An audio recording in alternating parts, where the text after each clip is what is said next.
వస్తే కూటమి అధికారంలోకి వచ్చిన నేపథ్యంలో అమరావతి మరోసారి చర్చనీయాంశమైంది. అమరావతికి 1,00,000 కోట్లు కావాలా అని ఇంతకుముందు జగన్ ప్రతిపక్షంలో ఉన్నప్పుడు చెప్పినాడు, అధికారంలోకి వచ్చిన తర్వాత కూడా చెప్పినాడు. అంత ఒక అమరావతి మీద ఖర్చు పెట్టడం సాధ్యం కాదని ఆయన అన్నాడు. అందుకే 3 రాజధానులని నానా రకాల రచ్చ జరిగింది. ఇప్పుడు కూటమి అధికారంలోకి వచ్చిన తర్వాత అమరావతి రాజధాని అని డిసైడ్ అయిపోయింది అనమాట. ఓకే, ఇప్పుడు ఫస్ట్ ప్రయారిటీ ఈ కూటమి ప్రభుత్వానికి అమరావతి నిర్మాణం, రాజధాని నిర్మాణం అన్నమాట. ఎందుకంటే మళ్ళా ఏమన్నా కొంప తీసి జగన్ అధికారంలోకి వచ్చి మళ్ళీ ఏం చేస్తాడో దీన్ని అనేది వాళ్ళ భయం. సరే, వాళ్ళ భయాన్ని అర్థం చేసుకోవచ్చు మనము. ఎందుకంటే వాళ్ళకు ఆడ కొన్ని పదుల సంఖ్యలో, వందల సంఖ్యలో ఎకరాలు వాళ్ళ భూములు ఉన్నాయని, రియల్ ఎస్టేట్ అని ఏవో రకరకాల చర్చలు ఉన్నాయి కదా. ఒక అంశం అప్పుడు అసెంబ్లీలో కూడా జగన్ ప్రభుత్వం ఎవరెవరికి ఎంతెంత భూమి ఉందో కూడా బయట పెట్టింది అనమాట.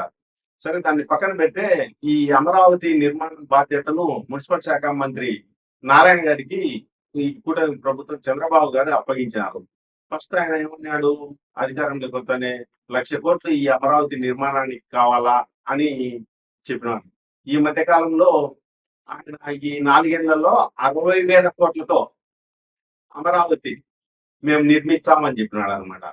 ఇప్పుడు అమరావతి అనేది వాళ్ళు ఏమన్నారు, ఫస్ట్ చంద్రబాబు గారు అని నారాయణ గారు కానీ, ఈ అమరావతి అనేది సెల్ఫ్ సపోర్ట్ క్యాపిటల్, ఇది దీనికి ఏం ఖర్చు పెట్టడం అవసరం లేదు, దానికి అదే అభివృద్ధి చెందుతుంది అన్నారు. ఇప్పుడేమో 60,000 కోట్లు అన్నారు. మళ్ళీ ఈ 60,000 కోట్లు కాక ఇంకా 40,000 కోట్లు కూడా దీనికి ఖర్చు పెడతారనే చర్చ జరుగుతుంది.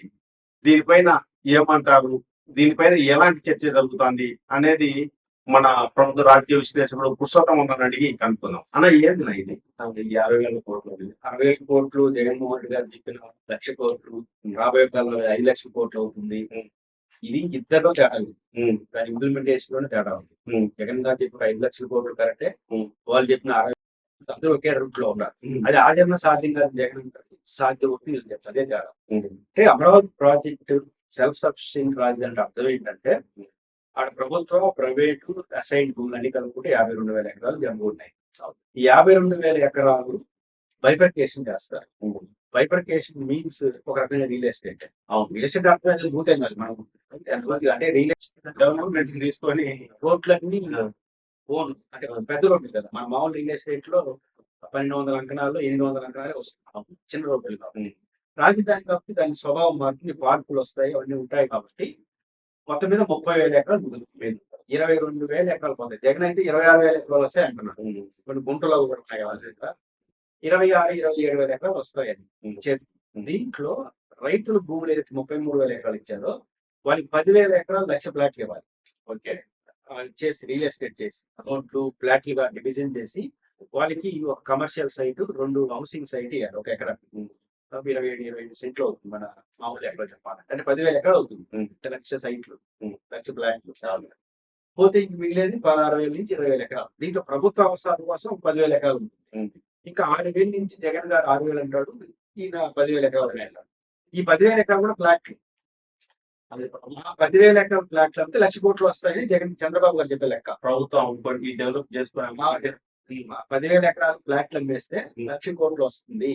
అంటే ఇప్పుడు ప్రభుత్వానికి కావాల్సిన 60,000 కోట్ల రూపాయలు ఫస్ట్ ఫేజ్, సెకండ్ ఫేజ్ ఒక 40,000 కోట్లు, 1,00,000 కోట్లు మనం పెడతాము. సైమల్టేనియస్ గా ఈ 1,00,000 కోట్లు ప్లాట్లు అమ్ముకుంటే సెల్ఫ్ సఫిషియెంట్ అంటారు చంద్రబాబు నాయుడు గారు. మనం పెట్టడానికి 1,00,000 కోట్లు ఖర్చు పెట్టి 1,00,000 కోట్లు ఎందుకు? మౌలికమైన ప్రశ్న అంటే 1,00,000 కోట్లు ఓకే, వీటి కన్ఫర్మ్. అదేంటంటే ప్రైమరీగా 60,000 కోట్లు పెట్టాలి. ఎందుకంటే ఫస్ట్ నువ్వు ఆదాయం నుంచి వస్తుంది, ఆ 10,000 కోట్ల ఎకరాలు ఫ్లాట్ రూపంలో నీకో నా పంపితే వస్తుంది. అంటే అది అమ్మాలంటే ఫస్ట్ డివిజన్ కావాలి. అంటే ఫస్ట్ ఫేస్ అనేది రూపాయి రాదు. ఫస్ట్ ఫేస్ అనేది మనం అడ్వాన్స్ రియల్ ఎస్టేట్ చేసినప్పుడు ఫస్ట్ మన ఎంప్లాయీ, మన కాంట్రాక్టర్ పెడతాడు. అమ్మినప్పుడు ఒక ఆదాయం వస్తుంది. అంటే అమ్మడం రెండో దశ. మొదటి దశ మనం పెట్టాలి, రియల్ ఎస్టేట్ చేయాలి. ఇవన్నీ చేయాలి అంటే 60,000 కోట్లు అవుతుంది వాస్తవం. ఓకే, ఫస్ట్ 48,000 కోట్లు 5 సంవత్సరాలు అయింది కదా, ఎస్టిమేషన్స్ పెరిగిపోయింది అంతే కదా. కాబట్టి 5,00,000 కోట్లు 60,000 కోట్లు అయింది. ఇంకా 40,000 కోట్లు దేనికి, మళ్ళీ ఇన్స్టిట్యూషన్స్ పెట్టాలి కదా. అసెంబ్లీ, సెక్రటేరియట్, రాజ్భవన్ ఇవన్నీ కట్టాలి. ఇంకో 40,000 కోట్లు అవుతుంది. అంటే 1,00,000 కోట్లు జగన్ చెప్పింది ఇదే, ఈయన చెప్పింది ఇదే. అంటే ఈ 4-5 మౌలిక వసతులు కల్పిస్తారు.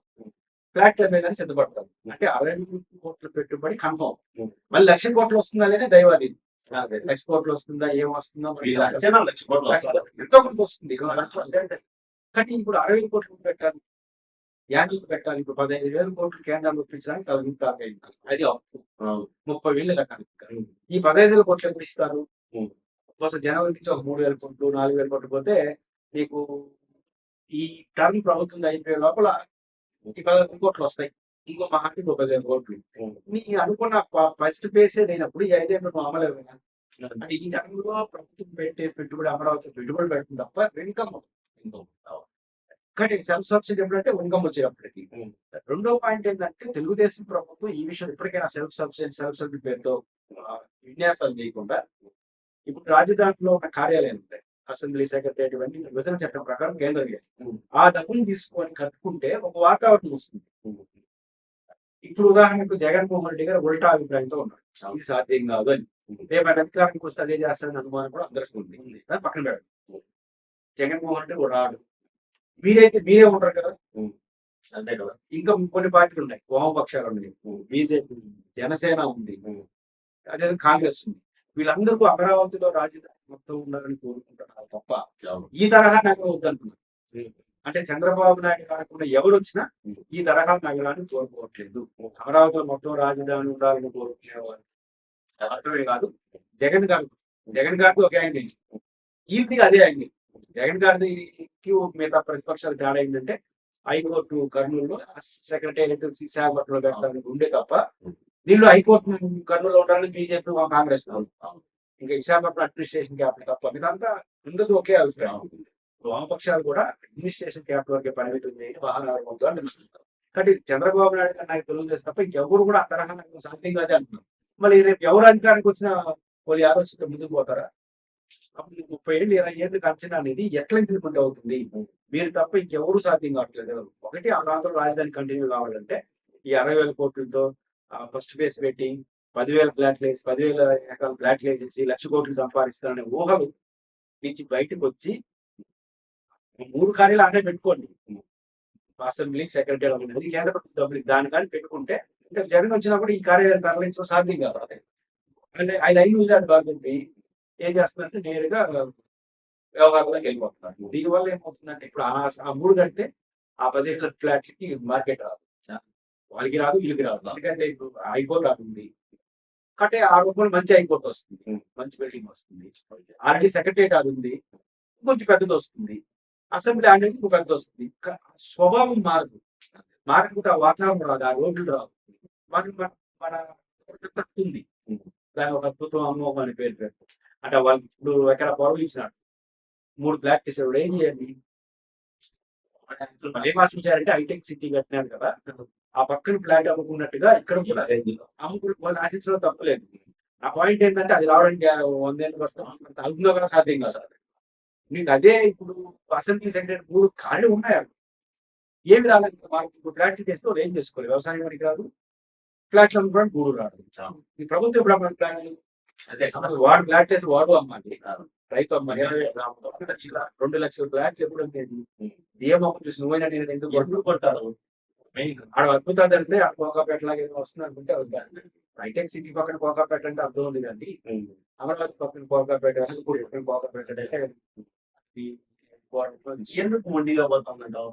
అంటే ఒకటి శివరామకృష్ణ చెప్పినట్టు ఆధునిక ప్రజాస్వామ్యంలో రాజరిక పోకలు మంచిది కాదు, నా ముద్ర ఉండాలి, నేను అద్భుతం చేశాను ముద్ర పోయినా అంటే ముద్దుకొని రాదు అని చెప్పాడు ఆయన.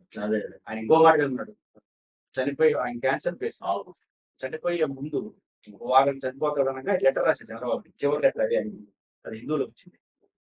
నాయుడు గారు ఇప్పటికైనా 4 అడుగులు వెనకేయడానికి మీకు సమయం మించుకోలేదు. ఏంటంటే ఆధునిక ప్రజాస్వామ్యంలో రాజరిక పోకడలు ప్రతిష్టలు పోవడం మంచిది కాదు. రాజధాని అనే ప్రాజెక్ట్ కోసం ఆంధ్రప్రదేశ్ వనరులు, సంపద, మానవ వనరులు ఖర్చు చేయడం అంటే ఆత్మహత్య సదృశ్యం అవుతుంది. ఎప్పటికైనా పరిశీలించని లెటర్ రాశాడు. అతను వారం చనిపోయాడు. ఆయనకి ఏముంది? వారం ముందు చనిపోయానికి ఏం అంటే ఆయనకి తెలుసు ఆయన ప్లానింగ్ కమిషన్ సెక్రటరీ. భారతదేశంలో శివరామకృష్ణన్ గారికి ఉన్నంత అనుభవం పట్టణాలపై ఎవరికి అట్లాంటి ఆయన అంత హెచ్చరిస్తున్నా అంటే రాజధాని పెట్టడం వేరు, ఈ తరహా నడవడం పెట్టడం వేరు. దీనికి మనకు చండీగఢ్ ఉంది. చండీగఢ్కి ఇప్పటికీ నాకు తెలిసి 30 ఏళ్ళు 40 ఏళ్ళు అయింది. 71 అనుకుంటాను చండీగఢ్ స్టార్ట్ చేసి. అది 2 అభివృద్ధి చెందిన రాష్ట్రాల క్యాపిటల్, కేంద్ర పాలిత ప్రాంతం. ఇప్పటికీ 50 ఏళ్ళకి గాను 11 లక్షల జనాభా. అంటే గుంటూరు జనాభా అంతా. నీకు ఒక గుంటూరు ఉంది, ఇంకొక విజయవాడ ఉంది. గుంటూరుకి 38 కిలోమీటర్లు, విజయవాడకి 28 కిలోమీటర్లు. ఆడ ఉద్యోగం చేసుకుని మరి ఇంటికి వచ్చేస్తాడు. అసలు ఇప్పుడు సెక్రటరీ లో పనిచేసేవాడు ఎవరు హైదరాబాద్ నుంచి రావట్లా. అవసరం సాయంత్రం ట్రైన్ ఎక్కుతున్నారు, సోమవారం మధ్యాహ్నానికి వస్తున్నారు. 5 రోజులు అంటే ఉండడానికి ఇష్టపడట్లేదు. కానీ 2 నగరాల మధ్య ఇంకో కొత్త నగరం ఇంపాసిబుల్. అది మాకు నోయిడా అని కాబట్టి బట్టి చూడకుండా ఇలా ముందుకు వెళ్తున్నాడు. కాలం సమాధానం చెప్పి. ఓకే ఓకే థ్యాంక్ యూ అన్న. అమరావతి భవిష్యత్ ఏందో అన్న మాటలో మనం తెలుసుకోవచ్చు.